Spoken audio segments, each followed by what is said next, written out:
Hello students, we can revise class 12 physics chapter 1 electric charges and fields. So this we are doing revision in concise form, short form. Now you will study Gauss law and application. तीन applications हैं. Using Gauss law you can find out electric field.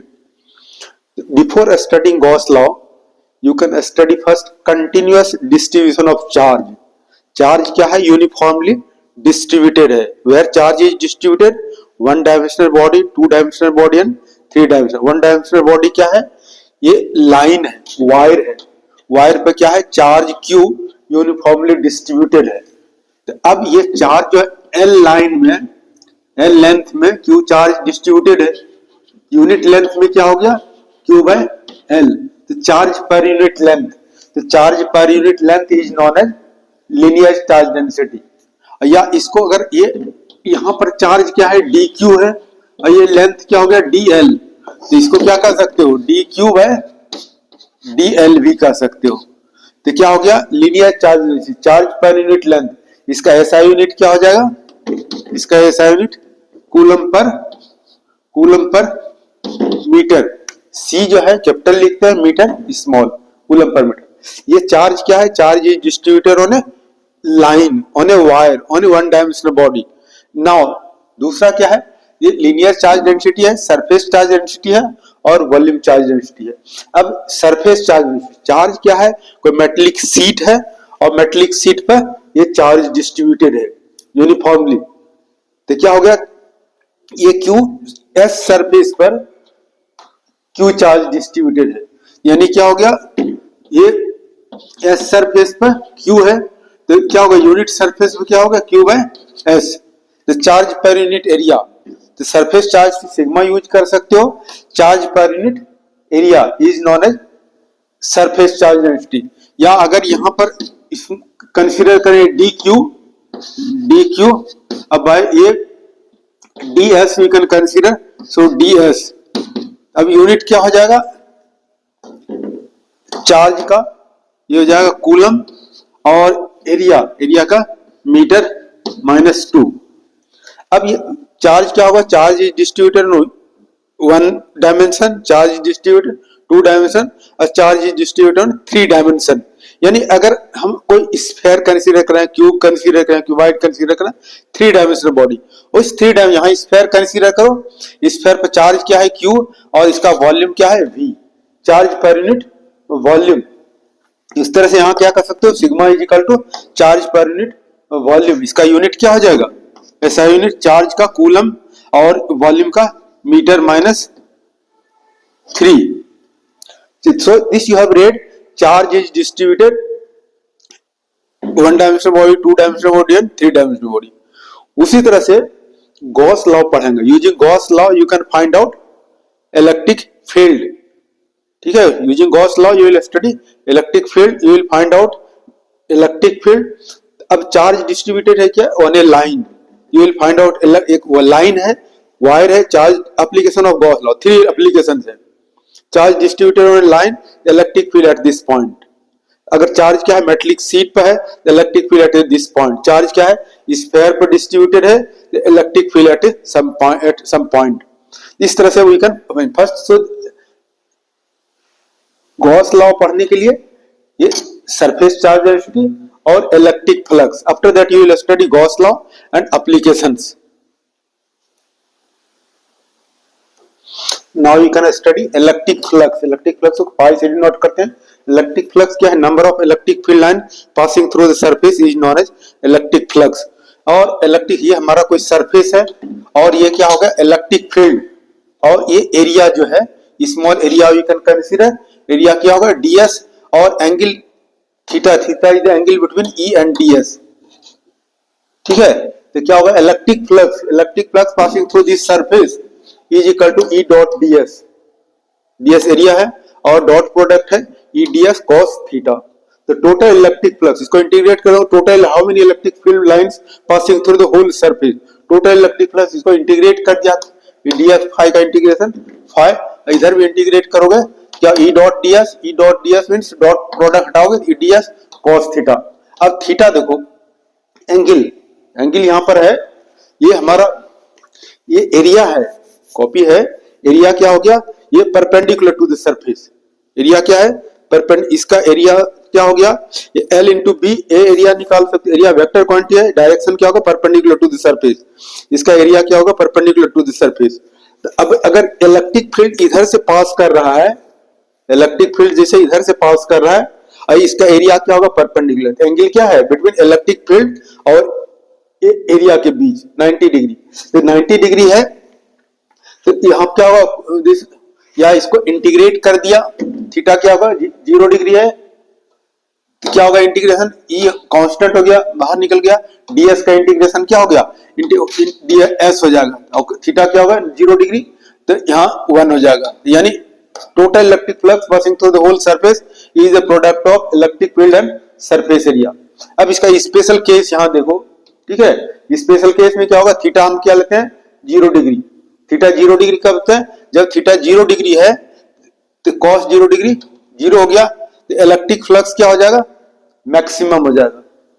यानी अब अगर ये हमारा electric field lines इधर पास कर रहा है, इलेक्ट्रिक फील्ड लाइंस, और एरिया क्या होगा परपेंडिकुलर 90 डिग्री, तो अब यहां पर क्या है, ये इधर से देखो इलेक्ट्रिक फील्ड लाइंस पास कर रहा है, तो क्या होगा number of electric field line passing through this surface minimum होगा, थीटा इज इक्वल टू क्या है 0 डिग्री, इलेक्ट्रिक फ्लक्स क्या होगा 0 हो जाएगा। अब यहां पर क्या है एंगल 0 डिग्री है, अगर इधर से है ये हमारा एरिया हो गया, एरिया का डायरेक्शन क्या हो गया वेक्टर क्वांटिटी है, ये एरिया का डायरेक्शन, इलेक्ट्रिक फील्ड इधर, इलेक्ट्रिक फील्ड इधर एक्ट कर रहा है, एरिया भी इधर है, तो क्या होगा पैरेलल हो गया, एंगल क्या होगा 0 हो गया, तो क्या होगा इस पर जो है maximum electric field lines will pass, तो मैक्सिमम हो जाएगा, when theta is equal to 0 degree, electric flux ES that is maximum, और 90 डिग्री है थीटा, तो इलेक्ट्रिक फ्लक्स क्या होगा 0 हो जाएगा। In this way you have read electric flux, okay, and SI unit of electric flux is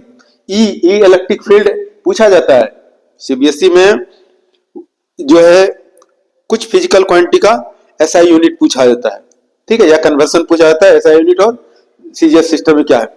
now formula क्या होगा electric flux phi is equal to ES, E क्या हो जाएगा E is equal to F by Q, यानी newton force का newton और Q का charge newton per coulomb, E के प्लेस पर क्या न्यूटन पर कूलम, ये एरिया है, एरिया के क्या होगा मीटर स्क्वायर, तो this is the SI unit of electric flux. Now Gauss law, what is Gauss law, ये गॉस लॉ जो है ये electric flux, total electric flux is equal to 1 by epsilon naught times net charge enclosed by the surface, यानी Gauss law को इस तरह से define करते हैं, ये हमारा गॉस लॉ हो गया। एक्स फाई क्या है total electric flux, okay, total electric flux is equal to 1 by epsilon naught times net charge enclosed by the surface, या इस तरह से भी फाई के प्लेस पर इस तरह से लिख सकते हैं। Now first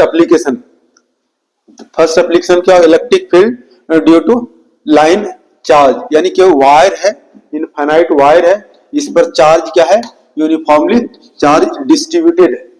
whenever you are applying Gauss theorem we can apply Gaussian surface, तो Gaussian around charge we can draw Gaussian surface. Gaussian surface कैसा होना, सिलेंडर हो सकता है, स्फेयर हो सकता है, ये हमारा वायर है, इसके अराउंड हमने क्या किया एक सिलेंडर कंसीडर किया, this cylinder is known as Gaussian cylinder, और गॉसियन सिलेंडर पे क्या होगा electric field at each and every point, electric field at each and every point will be same. तो नाउ ये गॉसियन cylinder divide to 3 parts, upper part को first कहते हैं, लोअर पार्ट को सेकंड, और ये कर्व्ड सरफेस को थर्ड कहते हैं। पॉजिटिव चार्ज है, इलेक्ट्रिक फील्ड क्या होगा आउटवर्ड होगा, इधर भी आउटवर्ड होगा। तो नाउ दिस, और यहां पर क्या है charge, lambda is equal linear charge density, lambda is equal charge पर unit length, Q is equal to lambda L, बाद में इसको यूज करेंगे। अब ये हमने LHS लिया है, इलेक्ट्रिक फ्लक्स E डॉट लिया, देखो कर्व है, ये क्लोज है, क्लोज सरफेस, ये जब सिलेंडर है तो क्या होगा एक अपर वाला पार्ट है और लोअर पार्ट और ये कर्व, तो होल सरफेस, इसलिए अब इसको क्या करें खोल दिया है, ये first part second part, third part. ये हो गया ई डॉट डी एस, ये फर्स्ट पार्ट, ये पार्ट हो गया। और दूसरा क्या है, ये पार्ट है, ये सेकेंड पार्ट इंटीग्रेशन ई डॉट डी एस, और थर्ड जो है ये कर्व सरफेस का। अब यहाँ देखो एंगल क्या है, ई इसके लिए इलेक्ट्रिक फील्ड यहाँ ये है, और एरिया जो है perpendicular to the surface, angle क्या हो गया, ये 90 डिग्री। तो यहाँ पर क्या है, ई D S cos 90 degree, cos 90 degree zero होता है। ये टर्म क्या हो गया हमारे, जीरो हो गया। यहाँ भी देखो ये सरफेस है, ये पार्ट है, ये भी एंगल क्या होगा, ई डी एस, ई और ये डी एस इधर परपेंडिकुलर टू द सरफेस, तो ए 90 डिग्री है, तो क्या होगा, ई D S cos 90 degree, cos 90 degree zero, ये भी जीरो हो जाएगा, प्लस ये हो जाएगा। यहाँ देखो ये सरफेस है, सरफेस एरिया स्मॉल एरिया करके, इलेक्ट्रिक फील्ड तो क्या हो, इधर हो गया, और सरफेस एरिया भी इधर हो गया परपेंडिकुलर टू द सरफेस। तो ये दोनों का एंगल क्या हो गया, 0 डिग्री। तो क्या हो जाएगा यहाँ E D S cos 0 degree, E D S cos 0 1, ये इलेक्ट्रिक फील्ड कांस्टेंट है, बाहर निकाल दिया, integration of D S, integration of D S, तो क्या इंटीग्रेशन, कर्व सरफेस, सिलेंडर का कर्व सरफेस पढ़ा है, कर्व सरफेस ऑफ सिलेंडर क्या होता है, 2 पाई आर एच। यहाँ क्या होगा, 0 छोड़ दिया, ये ई हो गया, और इसका एरिया क्या हो जाएगा, curve surface area 2 pi R H पढ़ा है, तो 2 पाई आर एल, ये हाइट क्या हो गया, एल हो गया लेंथ। ये देखा। अब दूसरा जैसे करते हैं, गॉस लॉ अप्लाई करते हैं।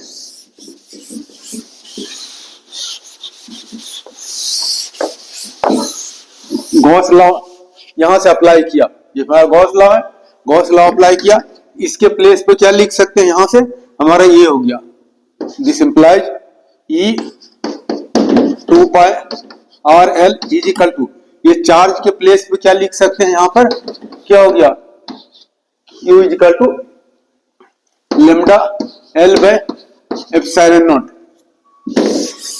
अब यहां देखो L क्या होगा, कैंसिल हो जाएगा, क्या फाइंड आउट करना है, इलेक्ट्रिक फील्ड, तो कितना हो जाएगा, 1/2 पाई एप्सिलॉन नॉट और लेमडा बाय आर। तो दिस इज द, अब इसका डायरेक्शन क्या हो गया, इलेक्ट्रिक फील्ड वेक्टर क्वांटिटी है, डायरेक्शन क्या होगा, आउटवर्ड डायरेक्शन हो जाएगा, ठीक है। और यहां से इसको याद करने के लिए न्यूमेरिकल पॉइंट क्या, 1/4 pi epsilon naught 2 lambda by R, 2 cancel हो जाएगा, यही आएगा, ये दिस कंसीडर कर सकते हो। अब यहाँ रिलेशन क्या होगा, E inversely proportional to 1 by, ये 1 एप्लीकेशन है। दूसरा एप्लीकेशन भी just you can see, now second application, electric field due to charge infinite plane sheet. ये हमारा इनफाइनाइट प्लेन शीट है, जिग इधर शो किया है, infinite plane sheet you can consider, हमारा कॉपी कंसीडर कर सकते हो। ये इनफाइनाइट प्लेन शीट है, uniformly charge distributed surface charge, surface charge density, charge पर unit area, charge is equal to क्या हो गया, surface charge density into area. अब इस तरह से हम ये क्या करते हैं, गॉसियन इस तरह से है। अब गॉसियन सिलेंडर कंसीडर कर सकते, इस तरह Gaussian cylinder we can consider both sides, Gaussian cylinder. अब this cylinder Gaussian cylinder, this Gaussian cylinder you can consider inside the surface. ये हमारा फिर 3 पार्ट हो गया, फर्स्ट पार्ट इधर, सेकंड पार्ट और थर्ड पार्ट।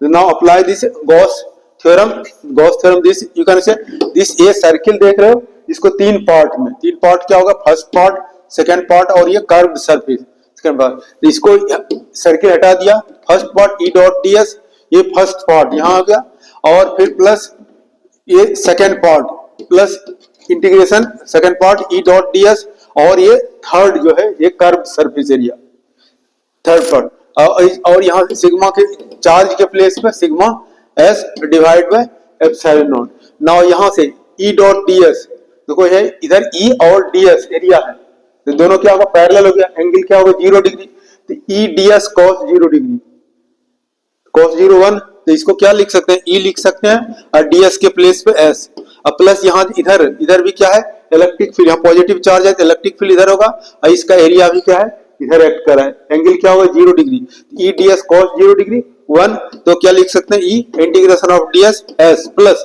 यहाँ ई डी एस, ये कर्व सरफेस, ये कर्व सरफेस, इलेक्ट्रिक फील्ड का डायरेक्शन क्या है, इधर है, और कर्व सरफेस का क्या होगा, एरिया इधर होगा परपेंडिकुलर, ई और डी एस के बीच एंगल क्या है, 90 डिग्री है, ई डी एस कॉस 90 डिग्री, तो कॉस 90 डिग्री 0, यहाँ हो गया 0, और ये सिग्मा के प्लेस इस पे क्या लिखा, तो ये देखो यहाँ से क्यू के प्लेस पे sigma S divide by epsilon. तो अब यहाँ से क्या ES 2ES is equal to sigma S by this, you can consider ये एस क्या हो जाएगा, ये कैंसिल हो जाएगा, E इज इक्वल टू क्या होगा sigma by 2 epsilon naught, means this you are get electric field due to surface charge density.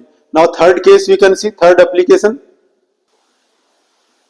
Now third case we can see electric field due to charged cell, hollow sphere, hollow metallic sphere, और radius क्या है r है hollow metallic sphere का, और इस पर charge क्या है q, चार्ज यूनिफॉर्मली डिस्ट्रीब्यूटेड है। तो we can draw a Gaussian sphere, we can draw each and every point, electric field will be same, और electric field this positive charge है, इलेक्ट्रिक फील्ड का डायरेक्शन क्या होगा आगे होगा इलेक्ट्रिक फील्ड, और स्मॉल एरिया तो this are you can consider, P point you can consider, और ये सरफेस एरिया क्या हो गया ds है, ठीक है। तो electric field we can find out electric field at outside of the cell, on the cell and inside the cell.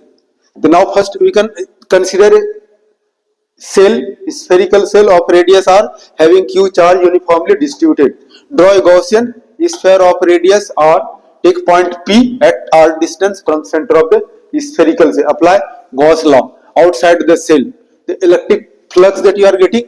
So now देखो E ds, E और ds के बीच एंगल क्या है 0 degree, so it will be how much, E constant, you can write outside, integration of ds is equal to q by epsilon not, integration of ds, इसका area surface area, और sphere का area क्या होता है 4 pi r square, यानी हो गया E, इसका एरिया क्या हो जाएगा 4 pi r square, small r, यहां पर हमारा क्या है फर्स्ट केस में r is greater than capital R, ये r is greater than capital R first case में इसलिए, और ये q बाय एप्सिलॉन नॉट।